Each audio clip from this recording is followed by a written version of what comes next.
The Radio Memories Network is brought to you in part by Liberated Syndication, podcast publishing made easy, libsyn.com. That's LIBSYN.com. Experiencing the plays, great performances, and compelling stories each week from the archives of great productions of Hollywood's best producers and actors. We now go back to the early days of radio and our imaginations with our featured drama presentation. Hollywood, California, Monday, January 18th.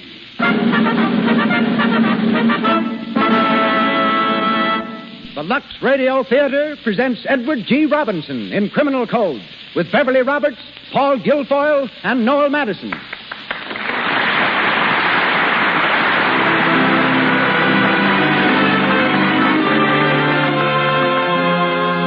Lux presents Hollywood. Our stars, Edward G. Robinson, Beverly Roberts, Paul Guilfoyle, and Noel Madison. Our guests, James B. Holohan, recent warden of San Quentin Prison, and Gladys Lloyd, former stage star, and now Mrs. Edward G. Robinson. Our producer, Cecil B. DeMille. Our conductor, Louis Silvers. Once again, the makers of Lux Flakes welcome you all to another hour in Hollywood at the Lux Radio Theater.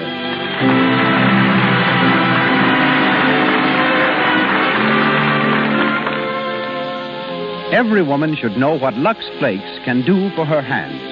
Think of the time your hands are in the dishpan every day. The wrong soap can do a lot of damage. It may contain harmful alkali that dries up the oils which protect your skin and keep it soft. Then your hands look red, rough, and old. Lux Flakes contain no harmful alkali. They are like a beauty care for your hands. Yet Lux for all your dishes costs less than 1 cent a day. Keep your hands lovely. Start using Lux for dishes tomorrow. Ladies and gentlemen, Mr. Cecil B. DeMille.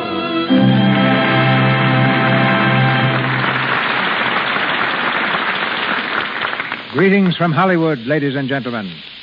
What Mark Twain said about the weather of New England may be said about the character of Edward G. Robinson. It has a sumptuous variety that compels the stranger's admiration. His first success as an actor came in a vaudeville sketch which he wrote himself. It was followed by a brilliant career on the stage, including 10 productions with the New York Theater Guild, topped by his appearance in the title role of The Kibitzer, of which he was co-author. After a friendship of several years, I've learned that Mr. Robinson speaks 7 languages, owns one of the finest private collections of modern art in this country, can put an egg in his mouth and turn a handspring without cracking the shell. Also, he is a heavy drinker of milk. Qualifies as an expert on diamonds, consults his wife regarding every part he's offered, and is a profound lover of good music. Mr. Robinson's next film is Kid Galahad.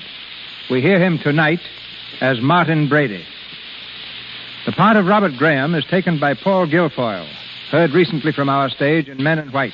Beverly Roberts, descendant of Edward Jenner, who discovered smallpox vaccine, dropped her ideas of doing medical research herself to join the civic repertoire of Eva Le Gallienne. Abroad and practically penniless, she sang songs in a Paris cafe for 5 francs and 2 meals daily. Later, she was singing in a New York nightclub when a scout from Warner Brothers heard her. Rushed to Hollywood, Miss Roberts has made 5 pictures in 9 months and is currently starred in God's Country and the Woman. Tonight, she becomes Mary Brady, the warden's daughter. Noel Madison plays the part of Galloway. Thus acquainted, we now present our stars in person. Ladies and gentlemen, Edward G. Robinson, Beverly Roberts, Paul Guilfoyle, Noel Madison in the Lux Radio Theater production of Martin Flavin's play, Criminal Code.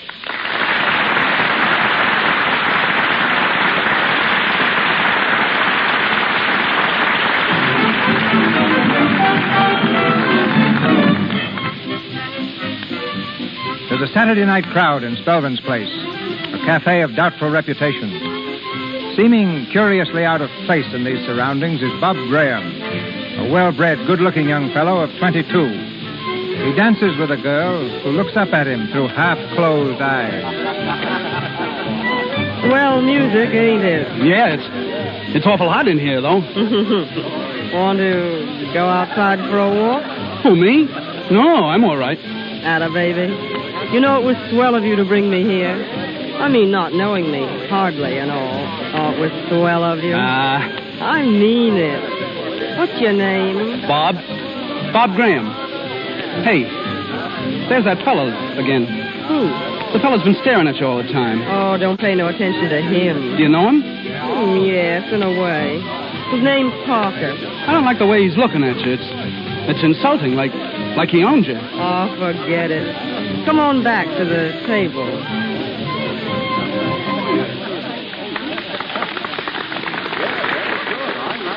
Feel all right now? Sure, I'm okay. Hello, Gertie. Oh, hello, Mr. Parker. Having a good time? Sure, why not? Come on over to my table. I got a party there. Thanks, but I'm with Mr. Graham. Sorry. Oh, come on now. Keep your hands to yourself. Hey, just a minute, Mr. Parker. What? If the lady wants to go with you, it's all right. But if she wants to stay here, she's going to stay. Hey, listen, kid, I know her. She'll go where the cash is easiest. Why, you... You take that back. You apologize, do you hear? Beat it, kid. Apologize. Go on before you get in trouble. Come on, Bob, let's get out of here. You're staying, Gertie. Sit down. Take your hands off of you, dirty... Why, you... Look out, he's got a gun! What happened? He hit him with a bottle. Come on, get out, Bob, get out! No, Say, what's the matter? What started this fight? I seen the boss's fellow here. He hit Mr. Parker with a bottle. He insulted this lady. I didn't mean to hurt him, but he reached for a gun. I thought he... Yeah? Well, hold on to this guy, Eddie. I'll get the cops.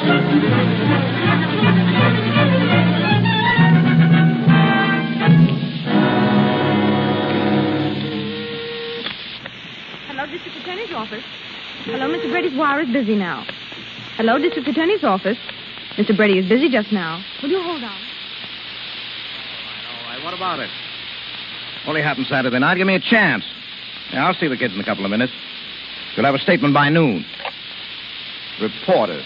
How they love the smell of blood. You can't blame him, Mr. Brady. Parker's old man's a big shot in this town. Yes, I know. Any more witnesses, Lou? Let's see. The waiter, the girl, the manager. You've seen them all, Mr. Brady. Yeah, 7 eyewitnesses. And they all check on material points. Open and shut case, eh? Yeah, like a knife. If young Parker should die, we've got Parker a case... is dead. Dead? Yes? What is it, Mr. Brady? Second-degree murder? Well, it might be at that. All right, in here, young fella. Here he is, Mr. Brady. Okay, Mike. Sit down, kid. I'd rather stand, sir. Yeah? Have a cigar? No, thank you. Cigarette? No, sir. Right, don't you smoke? Yes, sir, but I don't care to now. Oh, I see. Well, what's your name? Robert Graham. Yeah? Did they ever call you Bob? Yes, sir. Where do you live? 2912 32nd Avenue. Boarding house, huh? Yes, sir. Where do you come from? Hood Valley. Parents? My mother. Yeah. Well, what you been doing here? I was a clerk at Price and Hatton's, the brokers. How long? A month. I only been here that long. Ever been arrested before? Oh, no, sir. Yeah. Well, Bob, you're in a jam. Yes, sir. Young Parker died early this morning. What? Oh, my God. Would you like a drink, Bob? No, sir. Ah, good boy. Now, look here, Bob. You can make a statement to me if you want to. But anything you say may be used against you. I want you to understand that. Yes, sir. Now, it looks to me like the best thing for you to do is to come clean. Plead guilty and take a jolt. Yes, but your lawyer might advise you differently. Oh, have you got a lawyer? Well, the firm I work for sent their lawyer to see me this morning. What did he say? He told me not to talk. Yeah? Well, now, don't you say a word. Now, you haven't said anything yet that'll do you any harm. And I guess that's all. Tough luck, Bob. Now, that's the way things go. That's the way they break sometime. You have to take them the way they fall. Yes, sir. All right, Mike, take them out. Come on, kid. That stuff, Lou. Yeah. You know, that kid's got a nice personality. Yeah. A smart criminal lawyer like Kelly or Goldsmith could make it pretty tough for us. That's right, Mr. Brady. Say, if that kid belonged to me, I'd make a plea of self-defense and fight it out. But Parker didn't have a gun. Yeah, but the kid thought he had. He thought he was fighting for his life. It's what you think that counts. That Parker guy wasn't worth a lead nickel, and that girl less. I'd get a disagreement at the worst, a year's delay, and a new trial. I'd get him off. He'd never serve a day. Yeah, I guess you could, Mr. Brady. A thing like this could happen to anyone. Me, you, anyone. Just a rotten break, that's all. What do you suppose he'll get? No, I can't tell.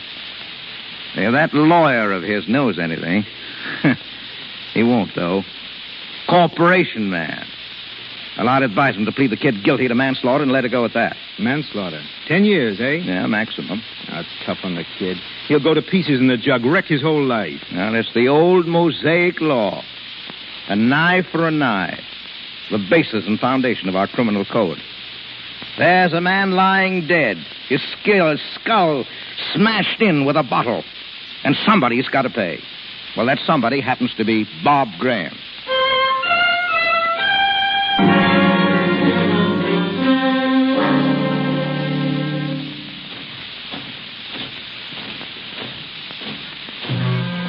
Robert Graham, manslaughter, 10 years, number 23499.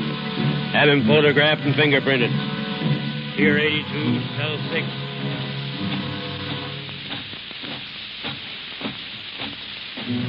Number 23499. Manslaughter, 10 years. Previous occupation, broker's clerk. Put him in the jute mill. We can't use any more clerks.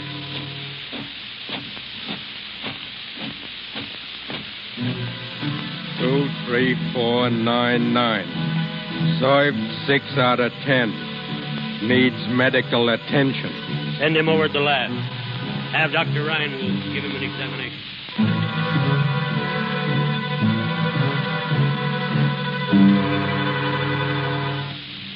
All right. You can put on your shirt now. You're not sick, do you understand? You say you have no appetite. You can't sleep. But physically, you're not sick. What do you say, Dr. Kellogg? Nothing physically wrong. You see, I can find nothing wrong with you. My assistant can find nothing wrong with you. You're neurotic. Outside, I should prescribe a change, the mountains or the sea. It's not medicine you need, you understand. Look at me. Look at me, I say. How long have you been here? 6 years. Ah. You can go. Jute mill. 6 years. You can see it in his eyes. Environmental. Mechanistic occupation. Neurotic. Heaven knows what else. No, but you can't find them with a stethoscope, eh, Doctor? As you say, Dr. Reinwald. It's a pity. Yes, a pity. There's something there worth saving, and it's almost gone. This is the medical lab, Mart. Hello, Dr. Reinwolf. Want you to meet the new warden, Mart Brady. How are you, Doctor? How do you do? You remember Brady, Doc. Used to be district attorney. Ought to be governor of the state by rights, You're a little early, Mac. I'm showing Mr. Brady around the prison, Doc. Thought we'd drop in and say hello. Of course. Regular hospital here, Mart. Drugstore, x-rays, operating rooms, everything. You ought to see it. Better get going now, though. We got to see the jute mill before the whistle blows. So long, Doc. See you later. Well, I'm glad to have met you, Doctor. Thank you. I'd like to see all around your plant sometime. I'll be very glad to show you, Well, that's Warden. fine. If there's anything I can ever do to help you, just let me know. Thank you. I will.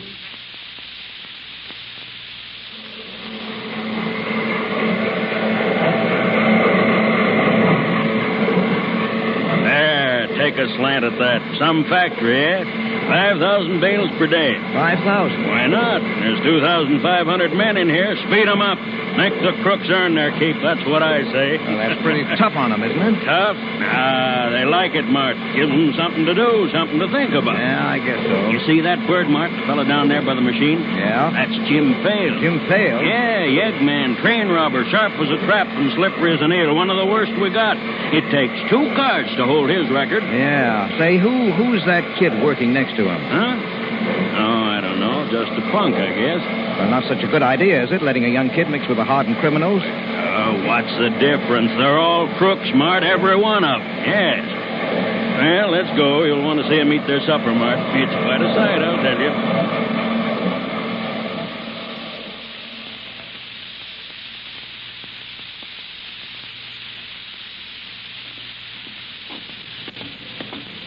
And right after supper, we stick them in the cells. This is the new cell block right here, Mart. You see those men standing in line outside the cages? Yeah? When the bell rings again, you'll see a funny thing, Mart. Yeah, what are they doing there? Anything they like. Talk, smoke, read, play cards, anything. Till 9 o'clock. No, that's tough. That's pretty tough. No, they like it. They're champing at the bit to get in now. Keep your eyes open, Mart. Mark time. Now.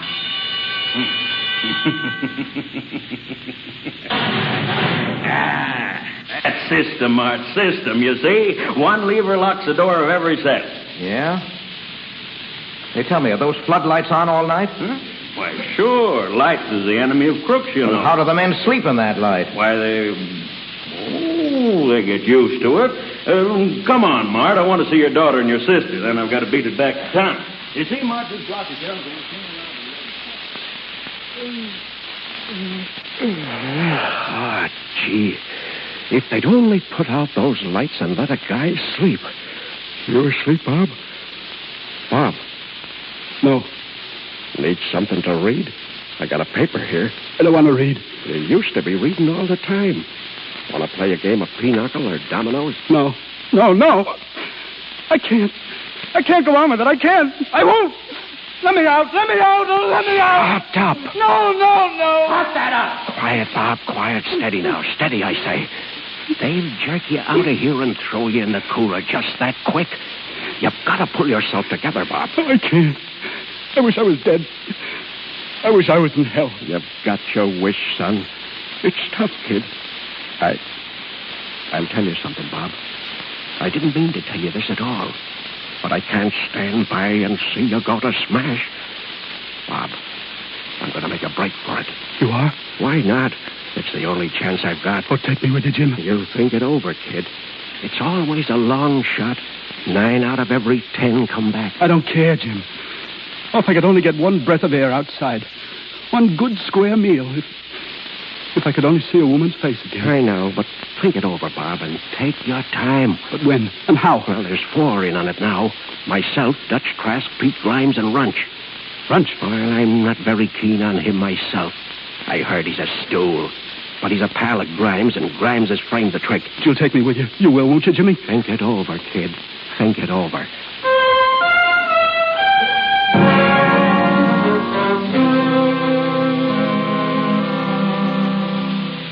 I tell you, Mary, this is no place for your father. He'll never be happy here. A man who should be sitting in the governor's mansion. Oh, stop it, Aunt Jenny. This is Dad's job now, and he's got to do it. But living here, inside the prison, I'll never get used to it. It gives me the creeps. And all the children put to bed for the night. You know where they are, Mart? Every one of them. Yeah, we know that. Hello, Dad. Hello, Mary. Hello, Max. Well, Mary, how are you, dear? How are you, Miss Brady? I shall never get accustomed to this, Mr. McManus.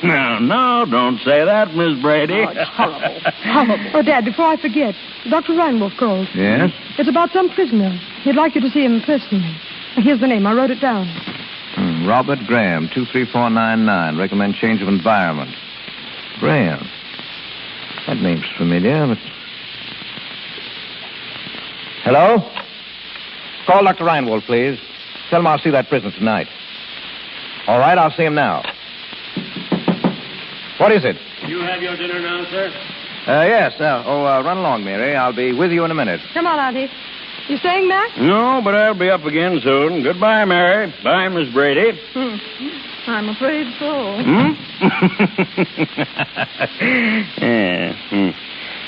Well, Mart, I'll say so long. Yeah. Mart, you won't mind a bit of advice from an old friend. Oh, no. What is it, Mac? I know there isn't much about crooks I could be telling you. I guess not. You're a big man, Mart. Much too big a man for this job. It's only a temporary thing, I know. Oh, is it? But I'm not kicking. You've got to play the cards the way they fall. They've shelved you for a while, but... Well, don't let anything go wrong in here. Don't let them get anything on you, Mart. Yes, I know. There's only one way you can run a prison. Heels on their necks. Now, don't pay too much attention to Reinwolf. He's a good doctor, but he's a nut. He's full of theories about this and that. Yeah? Now, Captain Gleason, he's your best bet. Level-headed, cold as ice, and he knows the game from A to Z. Eternal vigilance. That's the ticket. Don't let him pull any monkey tricks. Yes, I'll take care of it. A jailbreak or a killing, Mart. You know what that would mean. Sure. Well, I gotta beat it or I'll miss my train. Goodbye and good luck, Mart. Thanks, Mac. So long, Mac. Come in. Come on, in you go. Evening, Warden. Evening, Captain. Here's number 23499, Warden. Dr. Reinwolf said you'd see him. That's right. Here's his record, sir. Oh, thanks. Sit down, Graham. Your name is Graham, isn't it? Look up here. Do they ever call you Bob? You hear the Warden talking to you? Now, easy, Gleason. Now, Bob, I don't know what you're here for. These cars don't tell much of a story, It's but... the Parker case, Mr. Brady. Parker? Yes, sir. Young Parker that was killed 6 years ago. Yeah? Oh, yeah. Yeah, I remember now. Well... Well, Dr. Reinwald recommends a change of environment. I guess he means take you out of the jute mill. Would you like that, Bob? Would you? I don't care. You can do what you want. How would you like to be my chauffeur? I need one. I don't care. Dad, we're waiting. Oh. I didn't know you were busy. Well, that's all right, Mary. This is Bob Graham. He's going to be our chauffeur. Oh. Are you? Well, I'm sure you'll be a good one. Well, thanks. Thank you. I'll do my best. Good boy. We'll get along all right, won't we, son? Why, sure, we'll get along fine.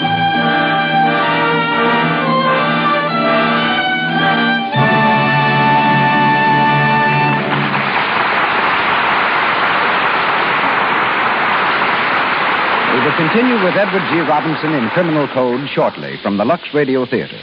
But for the moment, let us imagine we're in a typical American home in which we meet two members of our unseen radio audience. In the living room, in front of an open fire, the Murrays are listening to our performance of the Criminal Code. Powerful play, isn't it, George? I certainly enjoy the Lux Radio Theater. Yes, so do I. And we're in the front row pretty regularly. That's right. You know, George, I've been enjoying the shows more lately. I haven't had a lot of odd jobs to do while I listen.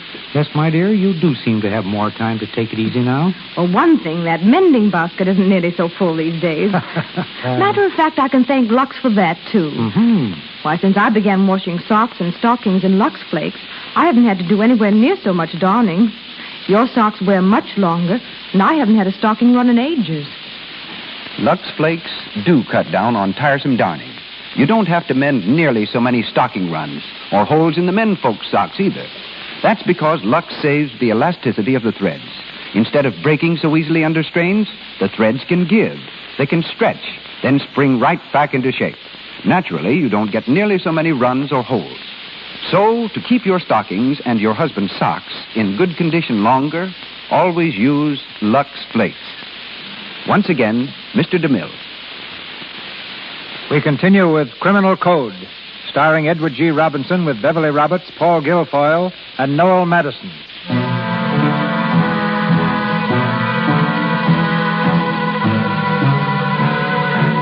6 months have passed. Prison routine has droned endlessly on, interrupted only by Jimmy Fale's futile break for freedom.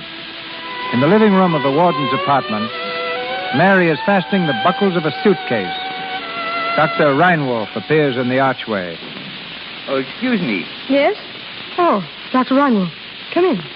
Miss Brady, your father tells me you're going away. Well, just for a week or 10 days. Won't you sit down? Oh, thank you. No, I'm sorry that you're going, even for so short a time. The miracle that you performed in 6 short months... Miracle? Yes. The reconstruction of a man. Oh. You mean Bob? Bob Graham? Yes. Well, what have I to do with that? I don't know. A curious phenomenon. The raising of Lazarus from the dead wasn't more curious.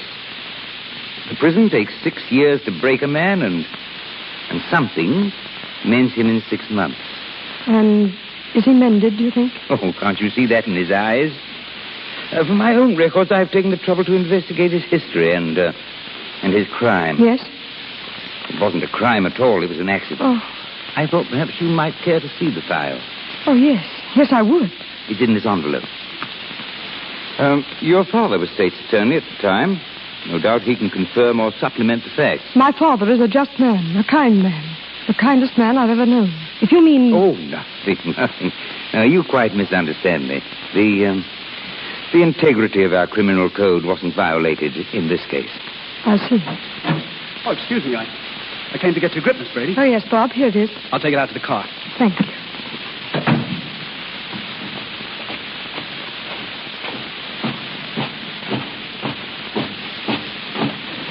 Hey, Bob.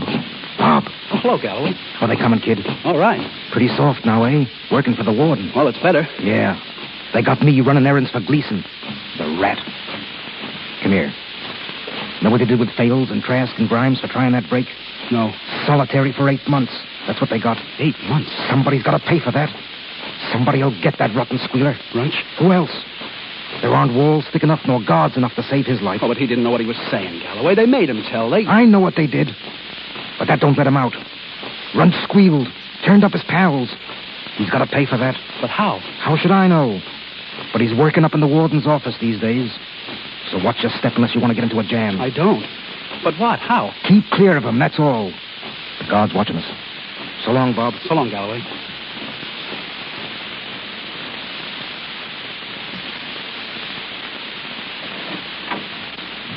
Bags in the car, Miss Brady. Thank you, Bob.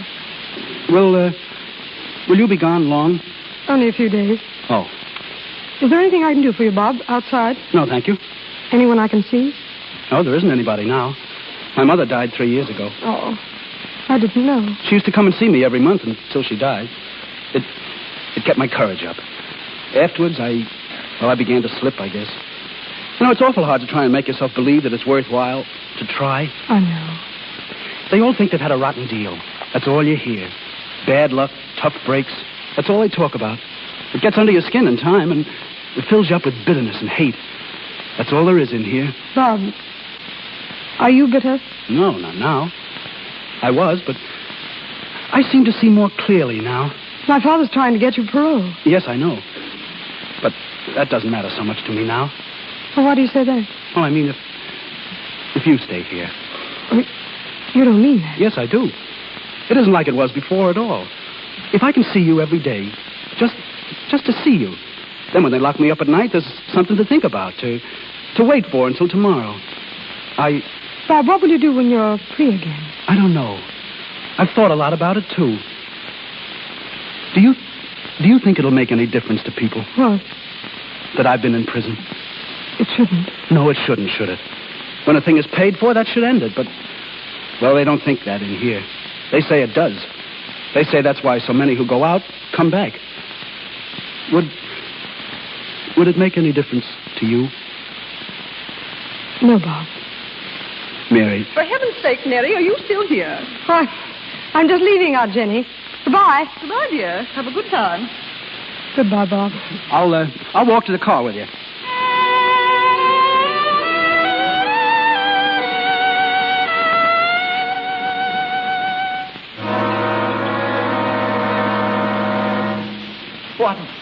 Warden.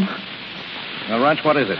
Warden, I gotta speak to you. I gotta. Hey, what are you trembling about? I don't know. Oh, come on. Pull yourself together, Runch. There's 8 feet of stone wall between you and the yard, and iron gates down there with guards on either side. Oh, they'll get me, so they'll get me. I know they will. Oh, can't you get me out of here? And I'm doing what I can. I never meant to squeal. I couldn't help myself. A guy that squeals ought to have a break, a chance for his life, or run for it. It's like the death house waiting here. Oh, you're off your nut. Oh, come in, Bob. Yes. That's all, Ranch. You can go. Yes, Warden. You want to see me, sir? Yeah. I want to talk to you. Sit down, Bob. Thank you, sir. Bob, I'm trying to get you out of here. Yes, sir, I know. Now, it isn't as easy as it sounds. The system's like a big machine. You go in one end and come out the other, see? Yes, sir. Now, you've done almost 7 years out of your 10. Your record's clean. You're eligible for parole. Now, I'm doing what I can to get you out. Yes, sir. You're pretty bitter, maybe. I don't know. No, sir, not now. Ah, well, so much the better for you. Most prisoners are, and then the fight goes on forever. You only paid according to the law, that's all. The state's attorney has to fight like mad for that. For every man he puts behind the bars, a dozen slip between his fingers. He has to fight the press and maudlin public sentiment and... What's that? I think it's in the recreation yard behind the jute mill, sir. Yeah? A fight, maybe. Yeah? Well, wait here till I come back. Bob! What's that noise? What is it, Bob? I don't know, Runch. A fight, maybe. It ain't a fight. It's something else, Bob. Oh, listen. I've never done any dirt. To you? You ain't got anything against me, have you, Bob? No. Then give me a tip-off, kid. Have they got me framed? Are they going to get me, huh? I don't know. Oh, you do? You're down in the yard. You know what's going on. You're holding out on me. Oh, have a heart, kid. Have a heart. Give me a chance to break. Bob! Galloway, what are you doing here? Get out quick. To you? You ain't got anything against me, have you, Bob? No. Then give me a tip-off, kid. Have they got me framed? Are they going to get me, huh? I don't know. Oh, you do? You're down in the yard. You know what's going on. You're holding out on me. Oh, have a heart, kid. Have a heart. Give me a chance to break. Bob!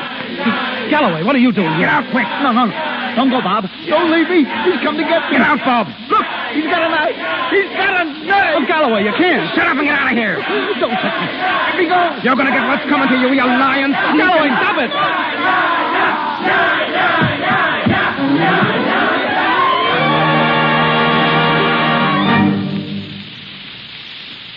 Well, Doctor? Come on. What is it? He's dead, Warden. Dead. Stabbed in the back. All right, Doc. Cover him up. I'll send for you later. I'll be in my office. Gleason, Yes, Warden? how did it happen? How could it happen? That commotion in the yard. They drew you out of here and gave it to him in the back. Yes, I know, but who did this? If you ask me, Warden, it was that driver of yours that turned the trick. Young Graham. Graham? Oh, you're crazy, Gleason. Why would he? What was this to him? You never can tell what's working in their heads. Oh, forget it. The bird who planned this trick came either from the prison corridor or from the hall. Graham. Go on, use your nut. I tell you, he didn't do it. He was here when you left. If he didn't murder Runch, he must know who did. Yeah, I guess that's right, Gleason. I guess he does. Oh, come in, Bob. Yes, sir. Oh, Gleason. Yes. You better round up the clerks in the turnkey's office. Check them all for bloodstains before they have a chance to wash them off. Right. Bob, come here. Look at me. You didn't kill Runch, did you? No, sir. Yeah, I didn't think you did. It was a skillful, crafty trick. They cleared the way to both those doors. They knew the racket in the yard would draw the saphead guard off the inner gate. They thought of everything except that you were in this room just before it happened. Now, who killed him, Bob? Who killed him? I don't know. Yeah? I'm afraid you can't get away with that, my boy. I go out of this room and leave you here, and Runch is alive. When I come back, you're outside in the hall, white as chalk, and Runch is dead or dying. Now, you knew that, didn't you? Yes. Yes. And yet you say you don't know who did it. Now, you're lying, Bob. Lying to shield a murderer. A man who crept in here with a knife and struck that poor defenseless creature down. Is that worthwhile? A man is dead, Bob. The law says someone has to pay for that. I didn't kill him. Yes, I know that, Bob. I didn't even know. I wasn't even in on it. I'll swear to that. Yeah, sure, Bob. I understand that. But there'll be an inquest. An inquest? Yeah, that's right. The long arm of the law will reach right through these gates. The same law that's outside. You didn't think of that? No, sir. Now, what did you say to the coroner's jury then? Nothing. Oh, you can't get away with that.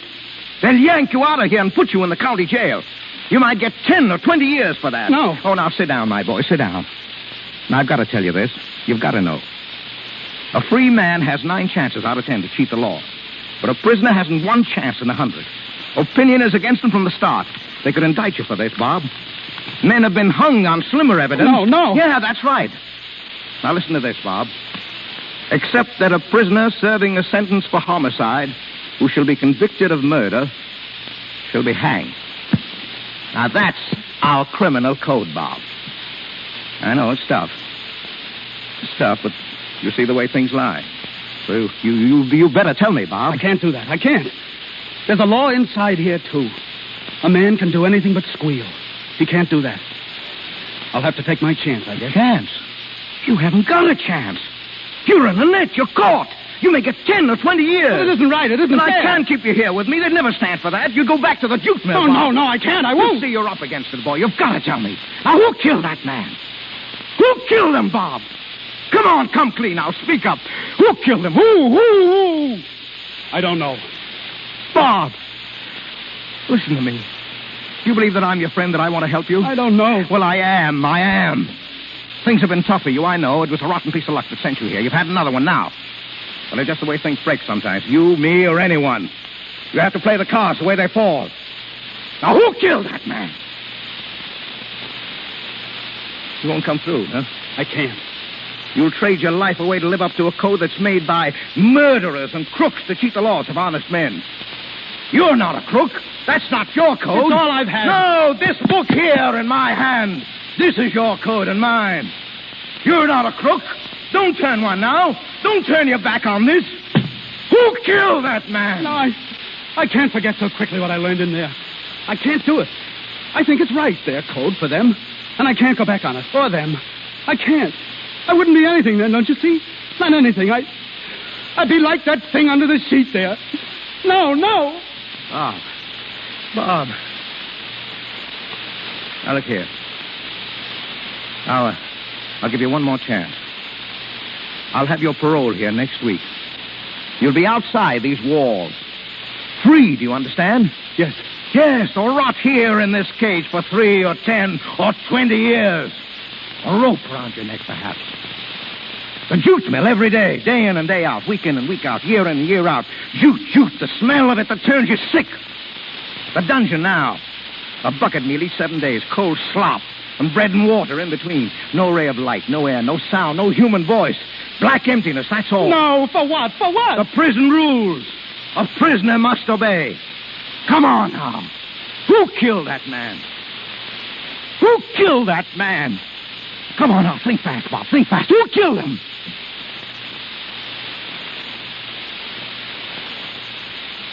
All right, take him away, Gleason. Put him in the dungeon. Lock him up. Yes, sir. Come on, get out on your way. He won't be so cocky in a week. Yeah, now wait. No violence to that boy. Let no one lay a hand on him. You understand? Yes. I'm doing this for him. For him. I've got to save him, do you see? To save him from himself. He's got to tell. He must. He must.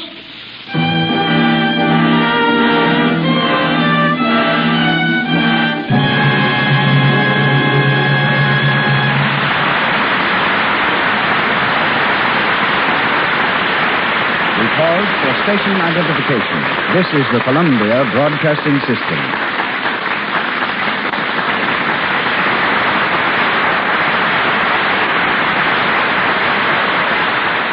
This is KNX Los Angeles, the voice of Hollywood. We return shortly to our play, Criminal Code, starring Edward G. Robinson as Warden Brady. We hear next from a man who last April terminated nearly 9 years of office as warden of the largest penitentiary in the United States, San Quentin. One-time United States Marshal and County Sheriff, he is now State Senator James B. Holohan. The Lux Radio Theater takes you to the capital of California, Sacramento. There, under the high vaulted dome of the Capitol building, where the State Senate has just elected him chairman of its Committee on Prisons and Reformatories, the former warden interrupts affairs of state to speak to us. Ladies and gentlemen, we switch you from Hollywood to Sacramento in presenting the recent head of San Quentin Prison, Senator James B. Holohan. Thank you, Mr. DeMille, and my congratulations on your splendid production of Criminal Code. It was just 2 years ago last Saturday that the most exciting experience I had at San Quentin occurred. I was seated with 3 members of the State Parole Board in my home, and the door suddenly opened, and we found ourselves facing 4 of our most desperate convicts, each armed with a .45 automatic. They were Rudolph Strait, Fred Landers, Alec McKay, and Joe Christie. I dashed to the telephone to sound the alarm, but as I did, Strait rushed up from behind and pounded me unconscious with the butt of his gun. Then they forced one of the others to order a prison car. Just then, my wife entered the room and was promptly made a prisoner as she vainly strived to persuade the convicts to abandon their mad scheme. The car arrived. Taking the 3 members of the parole board and the driver as hostages, they made a wild dash through the prison gates. Police bullets stopped the car 50 miles north of San Francisco. Rudolph Strait was slain, and the other 3 brought back and tried. McKay and Christie were executed, and Fred Landers is still in San Quentin, sentenced for life. They had secured their guns from an outside Confederate who had hidden them under the hood of an automobile belonging to a state employee. The 4 convicts gained access to the prison garage, so it was easy for them to pick up the automatics brought to their hands by a perfectly innocent man. By far the majority of convicts realize their mistakes and try to serve their time in peace and obedience. I am a firm believer in strict discipline, but I found that prisoners, like all human beings, respond best to encouragement when deserved. A pat on the back, so to speak, can be just as effective as the most severe punishment in Siberia, our word for solitary confinement. At times, their make-ups are strange. 2 men about to die for murder once gave their money, in each case amounting to about $800, to charity. One to the Society for the Prevention of Cruelty to Animals, the other to children of another convict. It is impossible for prison authorities alone to rehabilitate men whom society has failed to save in the first place. Society always hesitates to help those who wear the prison brand. Until this is overcome, our job of rehabilitation can never fully succeed. Thank you and good night.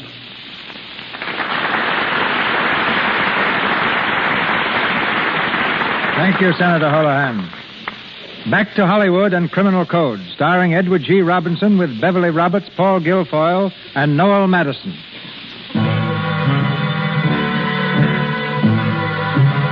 A week has gone by. A week Graham has spent in the darkness, solitude, and horror of a cell beneath the ground. During their hour of exercise, his fellow convicts mill aimlessly about in the prison yard. Then Galloway, lurking in the shadow of a wall, hails a white-faced prisoner. Jerry, over here. Oh, Galloway. You're late. Yeah, I know. I couldn't help it. The warden's daughter just got back. I had to carry her grip from the car. Hey, I only got a minute, Galloway. That's time enough. Now listen to me. When you go back to the garage, go past the cookhouse, see? You'll meet Joe McNamee. You stop and speak to him, understand? Yeah. And slip him this. A knife? Take it. A shoemaker's knife. Hey, how did you get it? Never mind. It's for Bob Graham. For him? Hey, how could they get a knife down there? I've heard of putting things in bucket fees, slipping them right through 6-foot walls. Oh, yeah, but it's an awful chance, Galloway. Well, what of it? Have you ever been down there where he is? No. Well, I have. I know what it's like. Leeson's been going down there 20 times a day, beating him up, trying to pry it out of him. Yeah, but a knife, what good's a knife to him? Not much, maybe, but it's an out. A 2-way out. To end the torture or... Yeah. And the kid's been game. Dead game. We owe him something. Oh, yeah. Sometimes I feel like... Like what? Nothing. Go on, the guard's looking at us.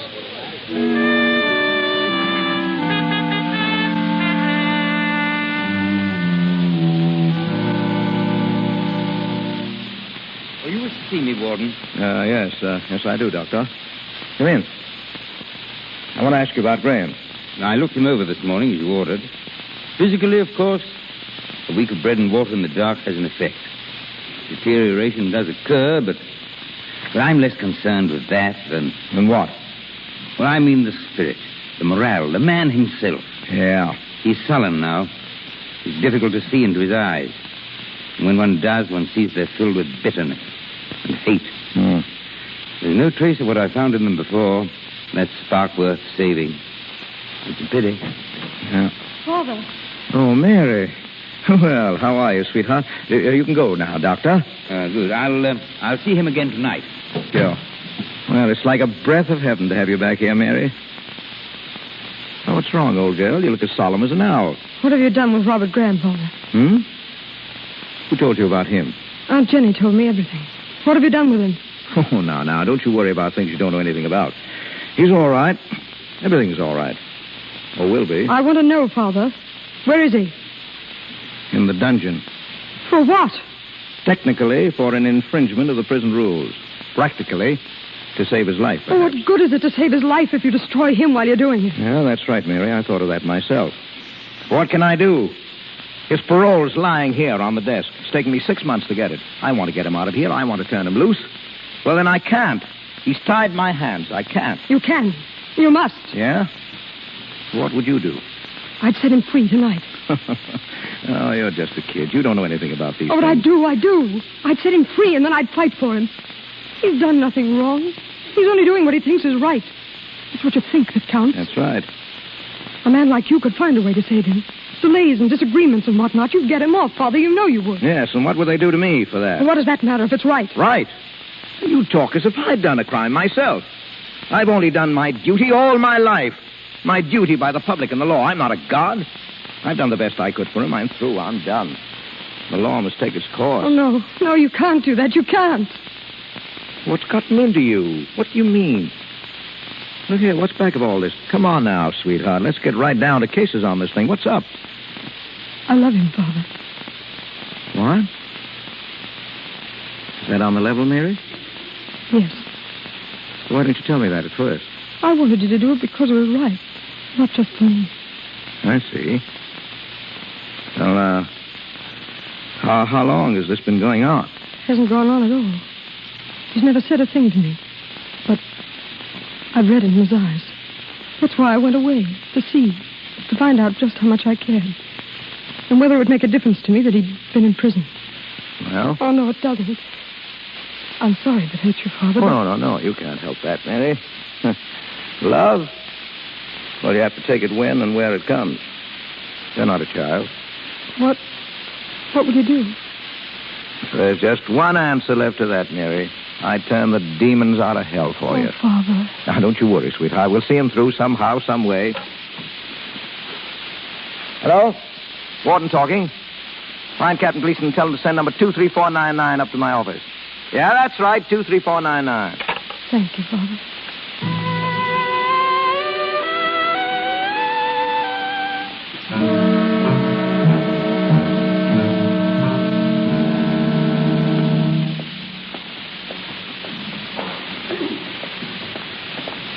Come on, Kurt. Look sharp.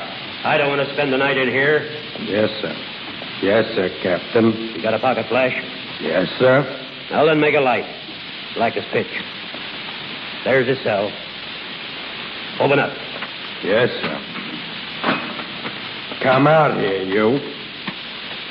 Come out, you hear what I say? Get him out of there. He's laying down there in the corner. I think he's sick, Captain. Sick? He was all right an hour ago. Maybe, but now I think he's sick. Unconscious. You're nuts. Why should he be? Well, you know, you smashed him pretty hard today, Captain. I only hit him once, and with my fist. Go up and get Dr. Reinwald. I'll need the flashlight, Captain. All right, but hurry. Yes, sir. I don't want to be stuck here in the dark all night. Right back, Captain. You can't do anything with these mollycoddle ways. A crook. Hey, what's that? Who's there? Who's there?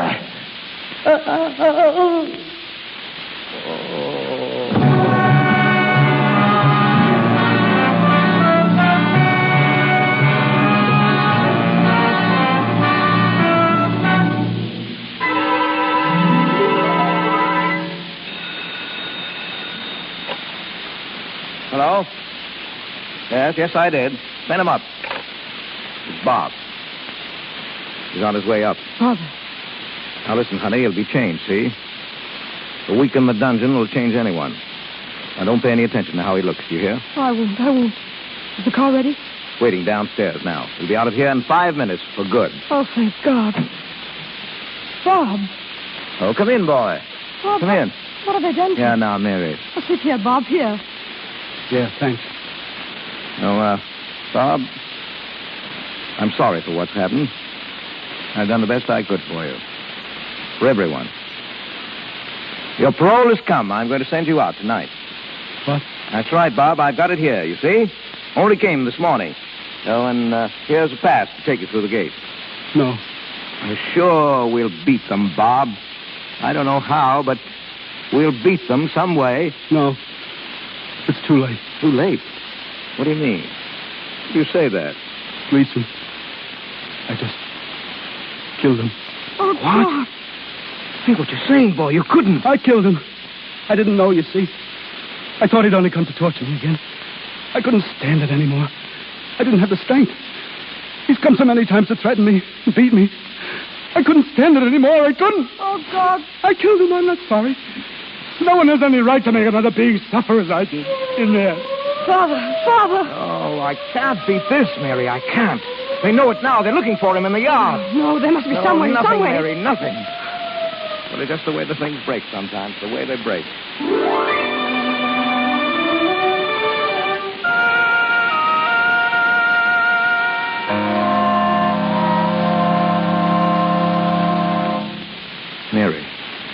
Mary, look at me. I did my best. I did everything that I could. You sent him down there, down to that dungeon. Anyone would go mad in that place. He didn't know what he was doing. But I had to do it. Don't you see that, honey? If I hadn't... If you hadn't sent him, he'd be free now. Free. No, Mary, don't. Please, you don't understand. Mary, look at me. Hello? Yes, Doctor. Yes? He will. Are you sure? Yes, I see. Now, well, keep me informed. Thanks. Gleason is going to live. He didn't know it was dark. The doctor told me an hour ago Gleason had a good chance. I didn't want to tell you, raise your hopes. But it's certain now. Well, what does that mean? Well, he's not a murderer, that's all. He'll have to stand trial again. Another 5 years at it, maybe 10. 10 years? Well, it's better than life or hanging. Warden. How did you get up here? I got to see you, Warden, right away. Alone. Yeah, wait inside, Mary. What's your name? Galloway. Well? It's about Graham. You got to let him go, Warden. You got to let him out of that dungeon before something happens. Before something happens? Well, go on. He didn't kill Runch. He never touched him. I swear he didn't. Now, you were in here when Runch was killed. I did it. You? Yes, me. I'm telling you now, so you lay off the kid. Let him alone. Get him up out of there before he knifes somebody. What? Well, you're too late, Galloway. You're an hour too late. He knifed Gleason down there an hour ago. Is Gleason dead? No. Well, that won't help Graham much. But that boy was leaving here tonight. I have his parole on my desk. He was walking out of here a free man. And now he stays 10 years. He'll never live it out. 10 years because you waited till it was too late. But he didn't kill Runch. I told you. He's young, got his whole life before him. A chance for a home and kids. And what happens? He goes crazy mad in the dungeon and knives a guard. He didn't know what he was doing, but he pays for it just the same. Listen to me. He didn't kill Runch. And he didn't knife Gleason either, see? Because I did it. What? I did it. Yeah? What about Graham's confession? He was off his nut down there in solitary. Maybe he wanted to kill Gleason. Maybe he thought he did. Well, how could you have done it? I've got the run of the place, ain't I? I grabbed the key from the office. I let myself in the side door. I knifed Gleason. Do you know what you're confessing to? Sure. A man can only be hung once. Will you sign a statement? Any time you want. All right, Galloway. Go now. Report to Kurtz. Right. Mary! Yes. Bob's free, Mary. He can leave any time. Free? Yes, he didn't do it, see? But he said... He didn't do it. He didn't know what he was saying. I'm letting him out now. Oh, Father. Well, it's all right, honey. It's all right. He's paid his debt, more than paid it. He had a rotten deal, but now he's got a break, and we'll play it, honey, all of us. We'll play it the way it falls.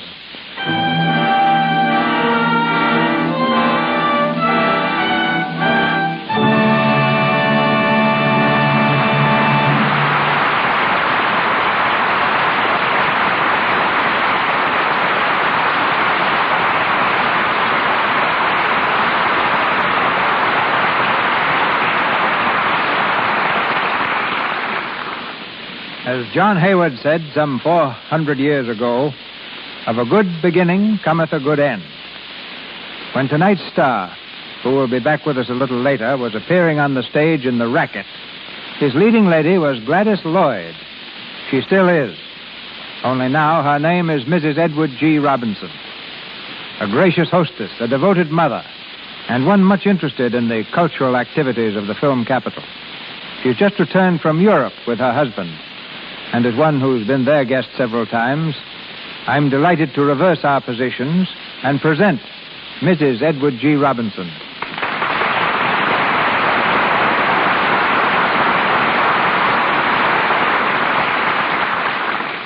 Thank you, Mr. DeMille. When I was in France, I met a doctor who told me of the time that you were very ill in Paris. He said that in your delirium you kept repeating, "Take me to paradise. I want to go to paradise." When I laughed, he looked at me in amazement. And then, of course, I had to tell him that what you were longing for wasn't the happy hunting grounds at all, but your ranch, paradise. One must really visit Europe to appreciate Hollywood. All the culture found abroad flourishes right here in the shadow of the picture studios. Yes, Hollywood attracts the finest musicians, the most talented painters, and the greatest writers. Yes. In the Luxembourg galleries in France hang paintings by the Columbia director, Harry Lockman. Nor do the wives of stars and executives spend their time trying to justify their existence by balancing a teacup on one hand and a square-cut emerald on the other. Mrs. Jessie Lasky is an excellent painter. Mrs. Ernest Boyder, wife of the writer, is a director in the Pasadena Community Theater. Mrs. DeMille, wife of our host, is director of the Children's Hospital, the American Red Cross, and president of the Castelar Creche, a baby's home.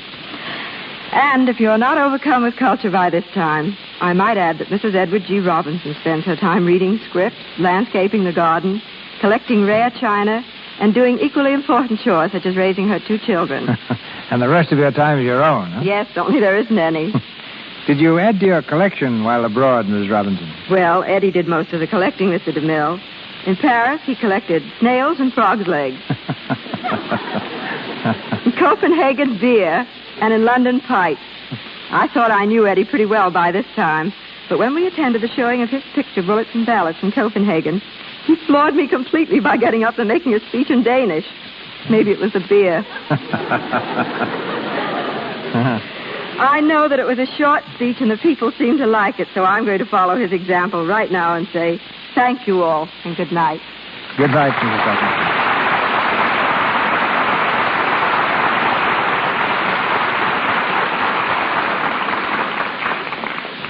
And now, a word from the other half of the Robinson household. Ladies and gentlemen, Mr. Edward G. Robinson.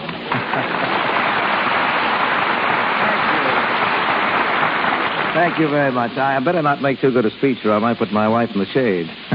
That wouldn't exactly be discreet now, would it? Well, as one husband to another, no. Well, now, look here. Maybe if I made a speech in Danish. No, that's out, too. I'll take the blame by asking you a couple of questions. You're getting away from gangster roles, Eddie. Do you like it? Oh, fine. Say, I was glad to go to England to make thunder in the city. In that, I play the part of an exploitation man in the story of American ballyhoo versus British conservatism. Mm-hmm. I've been a gangster so many times that I've seen people eye me suspiciously on the street and cross quickly to the other side. One time, I tried to rent a house right here in Hollywood. The woman who owned it took one look at me through an opening in the door and not only refused to let me in, but threatened to call the police unless I left at once. Do you ever think of returning to the stage? Yes, but it doesn't look as if I will for some time, homesick as I am to get back on the boards, or even to see a few good shows. Hollywood, as Mrs. Robinson said, has a lot to be proud of, but I wish we had a couple of real Broadway theaters, don't you, Mr. DeMille? Yeah. For both the actor, though, and the listener, the Lux Radio Theater comes nearest to the legitimate stage. My thanks and congratulations. Good night. Good night. Good night, Eddie.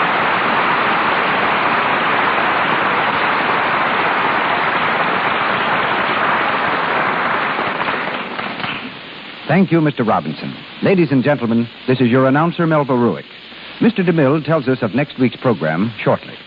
Our cast tonight included Walter Kingsford as Dr. Reinwolf, Lou Merrill as McManus, Earl Ross as Gleason, William Williams as Kellogg, Richard Abbott as Kurtz, Ernie Adams as Runch, Justina Wayne as Miss Brady, Joe Franz as Jim Fales, Hilda Haywood as Gertrude, Margaret Brayton as the operator, Ross Forrester as Jerry, David Kerman as the waiter, and Frank Nelson as Mike. Mr. Robinson and Miss Roberts appeared through courtesy of Warner Brothers, Mr. Guilfoyle, RKO, Mr. DeMille, Paramount, and Mr. Silvers, 20th Century Fox, where he was in charge of music for the new Shirley Temple film, Stowaway. Once again, Mr. DeMille. If the letters you write us are any indication, no star has appeared in the Lux Radio Theater enjoys greater popularity than Jeanette MacDonald. Her glorious voice comes to us again next Monday night in Tonight or Never, a play with music that ran on Broadway for more than 250 performances and was a tremendous success on the screen.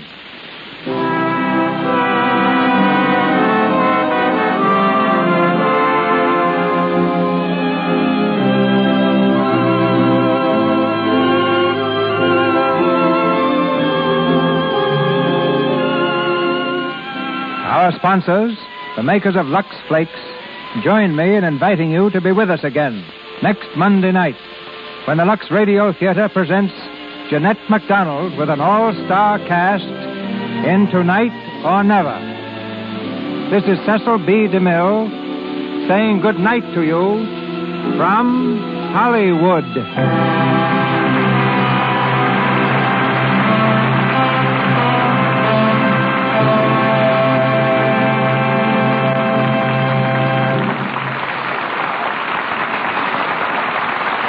This is the Columbia Broadcasting System.